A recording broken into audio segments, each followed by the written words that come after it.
ধোনির একটা ফেসবুক পোস্টে একদম হইচই শুরু হয়ে গেছে। ব্যাপারটা হচ্ছে ধোনিকে আমরা 7 নম্বর জার্সিতেই দেখি, যে ধোনি মানে 7 নম্বর জার্সি, কিন্তু সেই পোস্টে ধোনি তার 7 নম্বর জার্সিটাকে সরিয়ে ধোনি 8 নম্বর জার্সিটা রাখছে। মানে এই ব্যাপারটা কেউ বুঝতে পারছে না, কি ধোনি কি তার জার্সি পরিবর্তন করে দিল, জার্সি নম্বরটা পরিবর্তন করে দিল, 7-এর বদলে কি তাহলে এবারে 8 রাখবে? এই সমস্ত চিন্তাভাবনা ফ্যানেদের মধ্যে তৈরি হয়।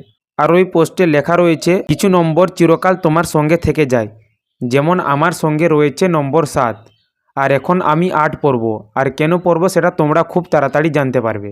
অনেকেই বলছে যে এটা রবীন্দ্র জাদেজার জন্য, কেননা রবীন্দ্র জাদেজা 8 নম্বর জার্সি পরে খেলতো, সিএসকেতে খেলতো, তাকে সম্মান জানানোর জন্য হয়তো এই 8 নম্বর জার্সিটা তৈরি করেছে, বা এটা পরে ধোনি হয়তো খেলতে পারে। আবার অনেকেই বলছে যে এটা কোনো একটা অ্যাড তৈরি করার জন্য এই সমস্ত ভিডিও করছে, কোনো একটা অ্যাড তৈরি হবে, কোনো একটা স্পন্সর ভিডিও রয়েছে, সেই জন্যই হয়তো এরকম করছে।